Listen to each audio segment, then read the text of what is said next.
This is Judd on Judd is Pissed, and we're gonna do our second episode today. I'm just gonna dive right into it. Um, it's fucking bullshit that to this day, weed is still Schedule 1. There's a lot of people in different states that can actually smoke now, but there are still a ton of states, a ton of jobs that you cannot. It's Schedule 1, and they put that right up there with heroin and really bad drugs. And what Schedule 1 is they basically say it's addictive, there is no medical traits, and it's not just addictive, it's highly addictive. And there's no benefits to it. And we all know that's a crock of shit. It's bullshit, really. So you have the US government that tried the prohibition for alcohol back in the day. And, you had the moonshiners and they, were against it. The population was extremely against it. And for good reasons, because we should be able to have the freedom to choose if we drink alcohol or not. And when that fell through, the US government needed to find another thing to basically to blame and to throw under the bus. So what do they go after? They go after marijuana and hemp. And one of the, in the history, I believe the company was a DuPont, or the family was DuPont, and they had a paper company, and they did not want hemp to take over logging because hemp is not only cheaper, but you can grow so much more of it. And there's a lot of different things you can do with hemp. And so what they did is they, corresponded with the government and they went and banned marijuana. So that's where it started, and they started the prohibition on marijuana. And you've seen all the crazy ads, like all the crazy commercials of, people just talking about hey, if you try this, you're probably going to end up being a meth head. Like everybody saw Dare when they were a kid in school, or they saw the commercials where the dog's talking to the guy, or the girl took an edible and is slouched back in the couch, and they're like, yep, Susie's now basically a crackhead, and she's not my kid anymore, so we probably should just kill her. And it's insane. You have all these different commercials that are, it's propaganda against it, It's not like tobacco. It's not even alcohol is has to a certain sense is really honestly not good for you. But you have all these benefits that come along with weed, and it's just really upsetting that a lot of people cannot have access to that when you get off of your job, and you should be able to have a blunt or an edible or whatever it may be to just kind of calm down. And and it's the same way with alcohol. You get off your shift and you just want to relax. And you can do that in America, but you can't do that with weed here. And that's an issue. They say, oh, we can't test it, but people have been doing tests to make breathalyzers. They have made studies where they can check your pupils. The one thing that actually came out recently, and it's not official yet because they have to find 2 laboratories that are official through the U.S. government and approved, but they're going to start doing mouth swabs. So technically you could smoke on a Friday night, Saturday night, and be good by Monday morning. And that would be awesome if you did a mouth swab, so by the time you go to work on Monday, you're good. But that's not everywhere, and it's going to be an option, really. So, you still have the piss tests that are they're out of touch with reality. Weed is fat soluble, so it stays in your system for, they say, up to 30 days. It depends on what you're doing. I was on an antidepressant for a couple years, and it took me literally 3 months to piss clean, which is outrageous. I mean, it's just crazy, and I hadn't smoked in 3 months, and because, the different things can affect it and how it stays in your body. But with piss tests, it's usually within a couple weeks to they're up to 30 days, and it depends on, how fit you are, your body weight, how healthy you eat, there's a lot of different factors, how much water intake, everything. And so it's just crazy because you can smoke meth, you can shoot up some heroin, and it's water soluble, so you'll be good in a day or two and you'll be clean. You could shoot up on a Saturday and be good by Monday. And that's insane. And so really what it does is it gives room to the people that are doing the harder drugs, but it has like a zero tolerance deal for people that are just smoking weed. And it's not just weed either. So when they test it, even CBD can show, like, not CBD itself, but CBD itself has trace amounts of THC in it, and that can show up on your drug test because I sent it into the lab. And there's a certain measurement that you have to be over, but it's at that point, why like risk your job for having that CBD? I mean, it's a messed up deal. I've only seen one. They had, I was looking into research, and I believe it was Longmont, Colorado, had a company where I don't know if they use CRISPR, which if they use CRISPR, it's kind of weird, but this is the extent that they're going to. They genetically altered marijuana in order to get rid of the trait of producing THC in order for it to be pure CBD, but it's only available for retailers right now. And it's incredible that you have to go to that extent so you don't fail a drug test. I mean, just coming home after a hard day of work and putting CBD cream on your back, or CBD tinctures, or CBD, even just like smoking CBD or whatever it may be, and you can't do that, even though you don't get high off of it, and your mind isn't altered off of it, it's still illegal because it has trace amounts in it. And it's terrible. It's really terrible. And so most of the jobs that have it are construction, CDL drivers, anything like heavy machinery, cops. I did see that, like, I think it was the Brooklyn cops or New Jersey, one of the two, they're allowing people to smoke on their off time. I don't know how they're testing for that, but it's just, there's a lot of different jobs in this country where people can't use this medicine in order to, self-heal or even just like to relax. And it's just really sad, I came from a very conservative family. And so it was very much alcohol was okay, but weed was like some weird taboo. And things have like progressed since I was a kid, where like a lot more family members are more open about it. But, for instance, like my dad can't even take CBD because of his job, I can't because of my job.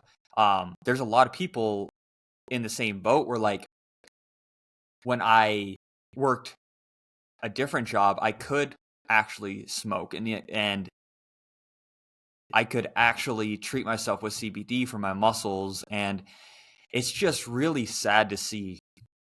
And I really think there needs to be a rescheduling. They're talking about making it a Schedule 2 or Schedule 3 drug, which allows it for medical use. And so that's like a step in the right direction, but it really should be decriminalized. I mean, it's it's 2023, and you have all this crazy stuff going on in the world, and you can't decriminalize marijuana because it's, it's really comes down to very similar to alcohol, where do it at home, don't do it at work, cut and dry. Don't drive and smoke like you don't drive and drink. You don't need a DUI, DWI. It's just it's pretty cut and dry. It's just there's a few factors. One, they won't do it unless they're making money off of it. I believe Robert F. Kennedy was just talking about how he wants to legalize it, but he wants to put a tax on it. And That's really hard. I don't necessarily agree or disagree. The part that I agree on is it's nice to use that if you use it in beneficial ways, the taxes in beneficial ways. But on the other flip side of it, it makes weed way more expensive and it hurts the people that are trying to grow it. So what you end up getting is you get shitty quality. People are just trying to pump out mass amounts of weed, and it ends up being it ends up being really hard to find good weed that doesn't have pesticides in it. I think it's PGRs, doesn't have that in that. Just all these different types of chemicals that they put in there to grow bigger and keep bugs out. And the whole being able to grow at home is really nice too, because then you can actually do that. But it's just like this whole deal with it is just really interesting, and it's pretty terrible.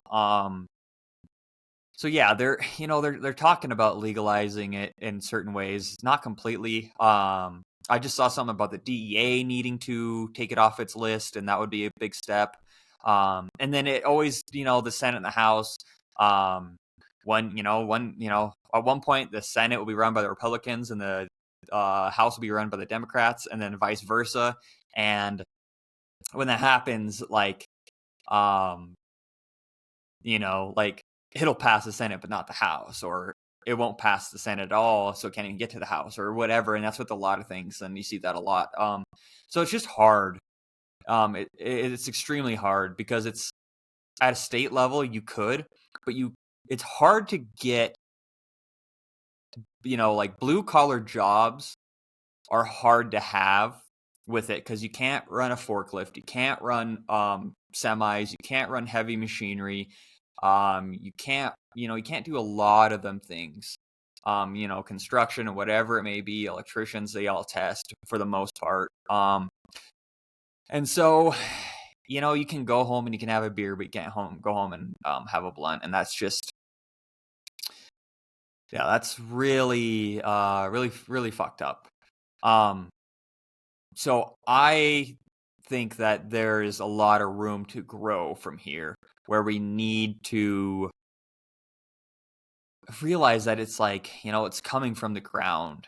I mean, Big Pharma has no problem with making synthetic painkillers, but something that grows natural out of the ground, like weed, it's just not allowed. And really, Big Pharma won't make money off of it. It's like kind of the same thing with like psilocybin with mushrooms. The Big Pharma is right now trying to make artificial psilocybin, and it's like pretty fucked up because that shit just grows out of the ground too. And so what they're doing is they synthesize everything. They make it synthetic because you can't put a patent on natural organic because anybody can grow it and anybody can sell it. So what they do is they take it and then they try to make it in a lab, and then they're like, oh wow, we can make it in a lab, we can patent this, and then we can be rich off of this. And so that's like a really hard thing to see on top of it all. So yeah, we'll definitely have to see where that's going to head. On the flip side, though, I'm going to go to the other side of this. The states that are making it legal are very predatory towards customers and towards the people that are growing it and selling it. And so you get taxed. So, the tax is insane because you get taxed on the land that you own. You get taxed on the the money that you make. You get taxed on you get really taxed on it because you get normal tax plus the state tax of the weed what you sell. And then you have, your employment where you have to have them with, you have to have them all registered, and you have to have it to where they can have workman's comp if they get hurt, or, all that shit. And so it's just really hard for the growers to manage. I actually worked at it was like a growing harvesting place, and it was absolutely disgusting. And for one, they need more regulation on it. And two, they need to not tax it so much because that's in my opinion, that's a big deal. So when I went in there, I mean, what they would do is they would hang it up, and um, they would put, I mean, thousands of pounds up on basically kind of like chicken wire, but it's a lot more square. And it would sit there, and they had humidifiers, and they would put heat on it, which you're not supposed to do, and they kept it really hot in there, and so it would just dry out the weed. And one time they had put too much in there because, like I said before, they try to mass produce because of everything with taxes and pay and everything, and so it ended up to where they wasted like it was 130, 150, something like that, $1,000 worth of weed, and they didn't throw it away. These companies are allowed to take that moldy weed, blast it, and put it into concentrates like dabs. And so that it was just really like, it really ruined my perspective on what legalization of weed is going to do, because I think the homegrown and the mom and pop shops are a lot more trusting. And if they did get weed, they would put it into these totes, and they would sit there for weeks, months, and then and so you'd go there, you'd trim it, and then you'd throw out the like really moldy shit. And the fucked up thing is the good weed was sitting with the moldy weed. And then you'd cut it, you'd send it down for processing, and you'd trim it up, turn it into big nugs for platinum, small nugs, whatever else you just do or trim. So what it came in, and they didn't even let it sit in the bags, and to treat it for up to 6 months. It's somewhere between 2 weeks and 6 months. They just threw it in bags, and then it was sorted that day or the next day. And so it was just really fucked up to see. And then they had the audacity to be like, every other week we're going to give you guys free weed on Fridays. And when you see where that comes from, it's terrible. I mean, you don't want to smoke that shit. It's like, I felt terrible for even sending that out to customers. I had to quit that job. It was terrible. It was like large corporation. It's like if Amazon ran a weed shop, and Amazon actually wants to have weed legalized because they want to sell it. So, it's really fucked up. And then, so that's kind of how that's working with it being high taxed and minimum regulations. And then you look at the high THC. So this doesn't affect everybody, but I know there is a lot of people that have been affected by it. I know Rogan's talked about it. And some people some people are, some people have anxiety, some people are schizophrenic, some people, different shit. I myself have anxiety, and the high THC would bring my anxiety up, but only when I was smoking a lot. And I would be fine when I smoked, and then it would, and it was just a tolerance and smoking too much. But that's a big thing, is this high THC. It's not what it was before. And I'm not, it's just like Everclear. Like, you can have it, but I also wouldn't recommend going and just drinking Everclear, because you build a tolerance, and like when you have that high of a tolerance, it's not generally, for anything, it's not good. It's always kind of like within moderation. And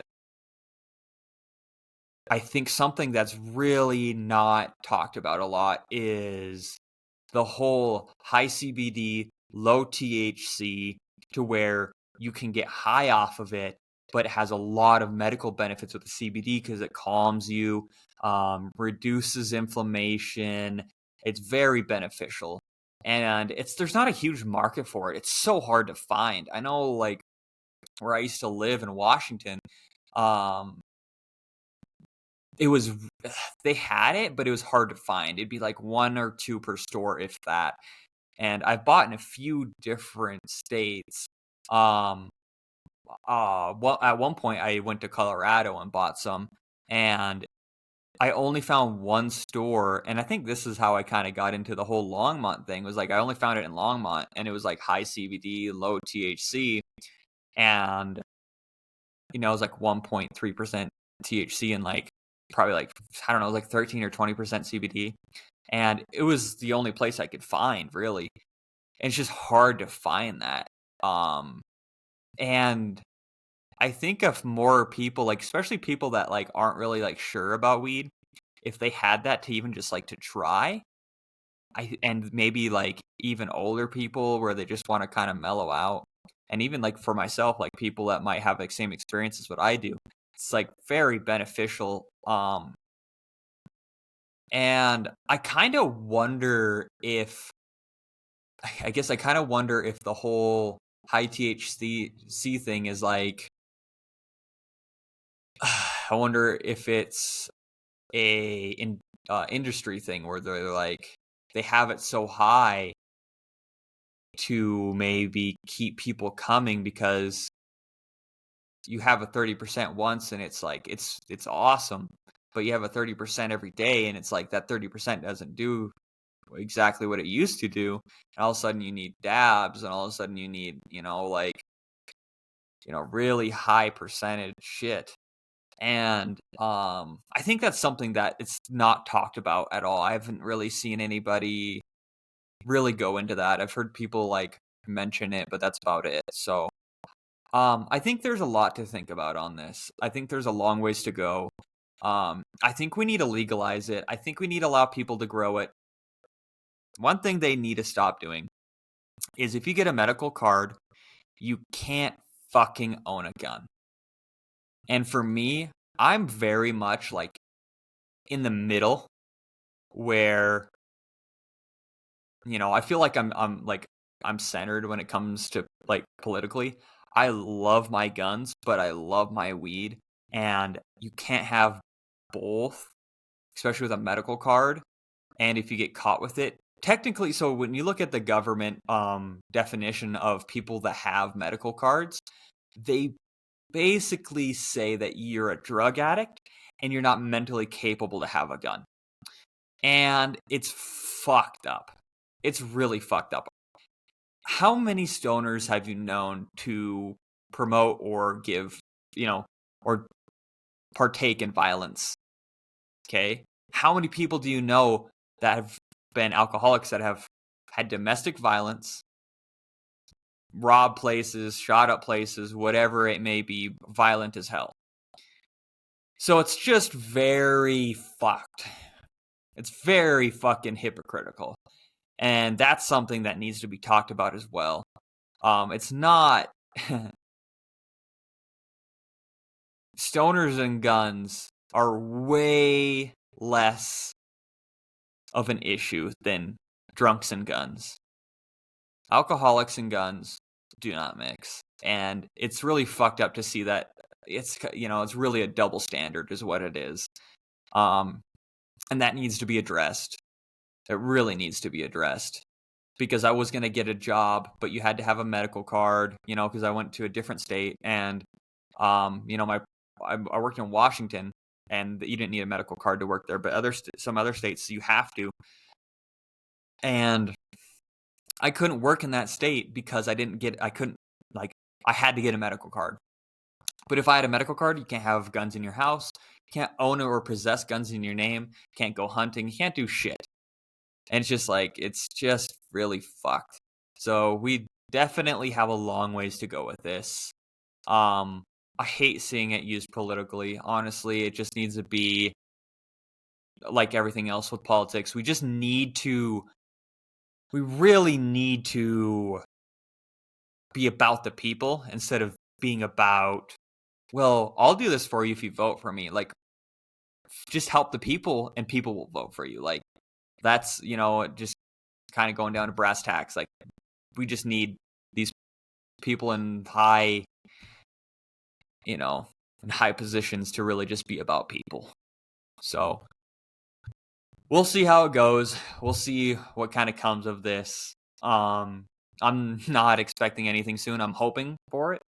Personally, I really do hope that they figure their shit out and legalize it, because it's just insane that it's not legal yet. But we'll see how it goes. And I appreciate you tuning in with me, and we'll see you next time.